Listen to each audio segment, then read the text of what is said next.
Here we learn about organs of immunology. A number of morphological and functionally diverse organs and the tissue have various functions in the development of immune response. Thus, these can be distinguished by the function as primary and secondary lymphoid organ. There one is another lymphoid organ which is the tertiary lymphoid organ, in which we include the CALT. Let's discuss one by one.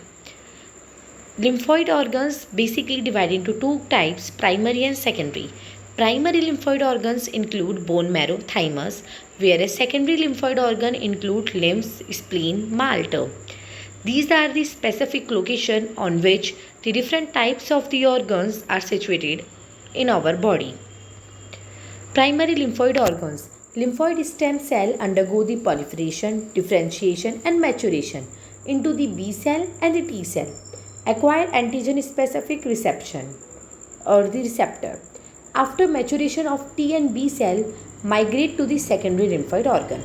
Mammals के अंदर thymus और bone marrow के अंदर T और B cell का maturation होता है. Birds के अंदर थाइमस और बुर्सा ऑफ फेब्रिकस होता है. Major sites of lymphopoiesis T cell thymus के अंदर होगा, B सेल बोन मैरो के अंदर होगा और कंट्रोल पेरिफेरियल लिम्फॉइड ऑर्गन्स जिसको अपन प्राइमरी लिम्फॉइड ऑर्गन कहते हैं. थाइमस की बात करें तो it is a flat bilobed organ situated above the heart. Each lobule separated by a connective tissue known as trabeculae. Each lobule organize into two compartment, outer और inner. Outer one is known as cortex which is densely packed with immature T cells. Inner or medulla is sparsely populated with the thymocytes, epithelial cell and dendritic cell. Thymocytes वो होते हैं जो कि immature T cell ही होते हैं, पर वो mature होने वाले होते हैं, मतलब जो नए नए mature होते हैं T cells उसको thymocytes कहते हैं. Some thymic epithelial cell in the outer cortex called nerve cell have long membrane extension that surround as many as 50 thymocytes forming large multicellular complex. So these are the structure. This is the location of the thymus above the heart, and we see the heart. We see the thymus structure. Outer one is the cortex region, another one is the medulla. Cortex region में immature thymocytes present होते हैं और medulla region में macrophage, dendritic cell और mature thymocytes present होते हैं. Function of the thymus and immune क्या है इसका? The role of the thymus in the immune function can be study in the mice by examining the effect of neonatal thymectomy. Neonatal thymectomy में क्या होता है कि जो न्यूबॉर्न माउस होता है उसमें से थाइमस को सर्जिकली रिमूव कर दिया जाता है और फिर उस माउस की स्टडी की जाती है कि उसमें क्या क्या इफेक्ट होते हैं. These thymectomized mice show a dramatic decrease in the circulating lymphocytes of the T cell lineage and absence of cell-mediated immunity. Other evidence of the importance of thymus comes from the study of congenital birth defect. मतलब जो birth के starting से ही उसके अंदर defect हो, जिसको डीजेनरो syndrome भी कहते हैं, जिसके अंदर थाइमस होता ही नहीं है या फेल टू डेवलप हो जाता है. In both cases there are the absence of circulating T cells and the cell mediated immunity, क्योंकि टी सेल से हमारी सेल मीडिएटेड इम्यूनिटी होती है तो वो भी नहीं हो पाती. And increase in the infectious और डिजीज़ में इंक्रीज हो जाता है.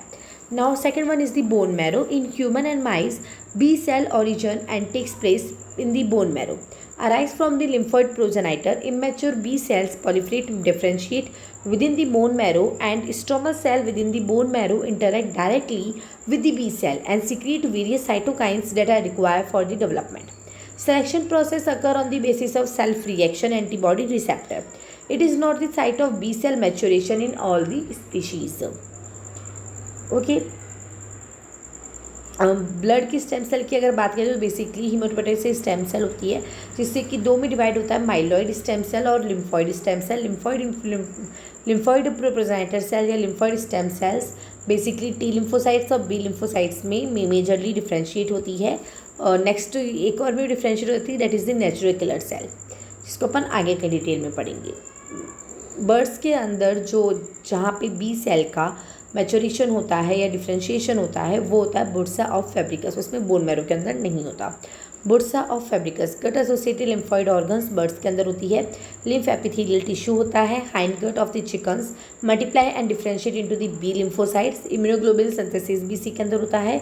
डिस्क्राइब बाय द फेब्रिकस ने इसको डिस्कवर किया था, इसका नाम बुर्सा ऑफ फेब्रिकस रखा गया। इसको डिस्कवर किया था 1621 के अंदर। ह्यूमरल इम्यूनिटी प्रोवाइड करा था ये बर्ड्स के अंदर, और ये मैमल्स के अंदर एब्सेंट होता है। ये जो लोकेशन है जहाँ पे बुर्सा ऑफ फेब्रिकस प्रेजेंट होता है बर्ड्स के अंदर, around the side of the tail. In mammals such as the primates and rodent, there is no bursa and no single counterpart to its primary lymphoid organ. In cattle and sheep, the primary lymphoid tissue hosting the maturation, proliferation, and differentiation of the B cell early in the gestation is the fetal spleen. Later in the gestation, this function is assumed by a patch of tissue embedded in the wall of intestine called as Peyer's patches, which contain a large number of B cells. The rabbit too uses gut-associated tissue such as appendages as the primary lymphoid organ for important step in the proliferation and diversification of the B cells. Now second बात करते हैं secondary lymphoid organs की। तो organs in which antibodies are formed, antigen trapping and lymph filtration mechanism होता है। Common features क्या होते हैं इसके? The presence of lymphoid follicles, the sites of the formation of lymphocytes with specific B cell rich and T cell rich areas, and internal structure of the reticular fibers with the associated fixed macrophages, germinal center which are the site of rapidly dividing B lymphocytes and plasma cells with one exception of the spleen, specialized post capillary vessels known as high endothelial venules. The cells lining these venules are the thicker and are more columnar than the normal endothelial cells, which allow the cells from the blood to directly enter these tissue. और इसके examples है इसके अंदर जो अपन study करते हैं organs, वो है स्प्लीन, लिम्फ नोड और malt, that is mucosa associated lymphoid tissue. Lymph node function to remove the debris and the pathogens from the limbs, and thus sometimes referred to as filters of the limbs. Solid and encapsulated bean-shaped structure containing a reticular network packed with lymphocytes, macrophages, and dendritic cells. Clustered at the junction of lymphatic vessels, lymph nodes are the first organized lymphoid structure to encounter the antigen that enter the tissue spaces. इसकी lymph node का अगर अपन structure देखें तो इसका structure basically 3 में divided होता है, cortex, paracortex और मेड्यूला। जहाँ से ये एंट्री होती है उसको एफरेंट लिम्फेटिक वेसल्स कहते हैं और एग्जिट वाली को इफरेंट कहते हैं। जहाँ से लिम्फ नोड की एग्जिट होती है, जो लिम्फ वेसल्स होती है वो एग्जिट जो होती है उसको इफरेंट के नाम से जाना जाता है। They have a 3 concentric region, cortex, paracortex, medulla, has we discuss. Cortex का जो होती है वो आउटरमोस्ट लेयर होती है, लिम्फोसाइट्स प्रेजेंट होते हैं, मैक्रोफाजेस, फॉलिकल डेंड्राइटिक सेल्स, ये सारे अरेंज होते हैं प्राइमरी फॉलिकल्स के अंदर। पैराकॉर्टेक्स के अंदर T lymphocyte, integrating dendritic cell और class second MSC molecule present होता है। मेडुला इनर मोस्ट लेयर होती है, the major route into the lymphoid via afferent lymphatic vessels, cells and the lymph fluid that leave the lymph node may be do by another set of vessel जिसको efferent lymphatic vessels कहा जाता है। इसके अंदर इसका flow chart में अगर देखें तो antigen reaches the regional node, lymph के अंदर आता है एंटीजन, ट्रैप हो जाता है, ट्रैप होने के बाद क्लास सेकंड एमएससी मॉलिक्यूल आता है, ठीक है, जो कि उसको एंटीजन को रिप्रेजेंट करता है as at antigen representing cells पे। डेंड्राइटिक सेल हो सकती है, वो मैक्रोफाज सेल्स हो सकती है, बी सेल्स हो सकती है जो कि एंटीजन रिप्रेजेंटिंग सेल की तरह एक्ट करेगी। फिर वो रिप्रेजेंट मतलब जो क्लास 2 का एमएससी मॉलिक्यूल वो किसको देता है, एंटीजन को टी हेल्पर सेल को देता है जो कि टी हेल्पर सेल को एक्टिवेट कराता है। फिर टी हेल्पर सेल साइटोकाइंस को सिक्रीट करते हैं जो कि एक्टिवेशन कराते हैं बी सेल्स का। Initial activation of B cell takes place within the paracortex. B cell differentiated into the plasma cell. B cell plasma cell में डिफरेंशिएट होता है और आईजीजी एंटीबॉडी सिक्रीट करता है जो कि सेकेंडरी फॉलिकल डेवलप करते हैं, जिसके अंदर follicle dendritic cell, B cell और टीएच सेल आते हैं। सेकेंड इसमें ऑर्गन की बात करेंगे सेकेंडरी में, जो कि है स्प्लीन। बीन शेप्ड ऑर्गन है, left side of the abdominal cavity में होता है, specialised in filtering blood and trapping blood borne antigen. Blood borne antigen lymphocytes into the spleen through splenic arteries. Spleen surrounded by a capsule. इसमें basically 2 compartment होते हैं spleen में, red pulp, white pulp. Red pulp के अंदर network of the sinusoid macrophage, RBC और lymphocytes. यहाँ पे क्या होता है, रेड पल्प के अंदर जो भी आरबीसी जो ऑल्ड हो जाती है, उसमें कोई डिफेक्ट हो जाता है, उनका ग्रेवयार्ड है, वहाँ पे वो खत्म होती है रेड पल्प के अंदर। वाइट पल्प के अंदर जो कि लिम्फॉइड टिश्यू में टी और बी लिम्फोसाइट्स का मेनली इसका होता है। और वाइट पल्प किससे सराउंडेड होता है, branches of splenic arteries forming the PALS that is the periarteriolar lymphoid sheath. Marginal zone इसका लोकेटेड होता है पेरिफेरी टू पाल्स में, जिसमें लिम्फोसाइट्स और मैक्रोफाजेज होते हैं। इसमें बेसिकली इसका फ्लोचार्ट देखें तो ब्लड बॉर्न एंटीजन जो भी होंगे वो स्प्लेनिक एट्रिकेट्स थ्रू स्प्लीन के अंदर आएंगी, मार्जिनल जोन में वहाँ ट्रैपेड हो जाएंगी डेंड्राइटिक सेल के थ्रू, पाल्स के पास जाएंगी, फिर उनका इनिशियल एक्टिवेशन होगा बी और टी सेल्स का पाल्स में।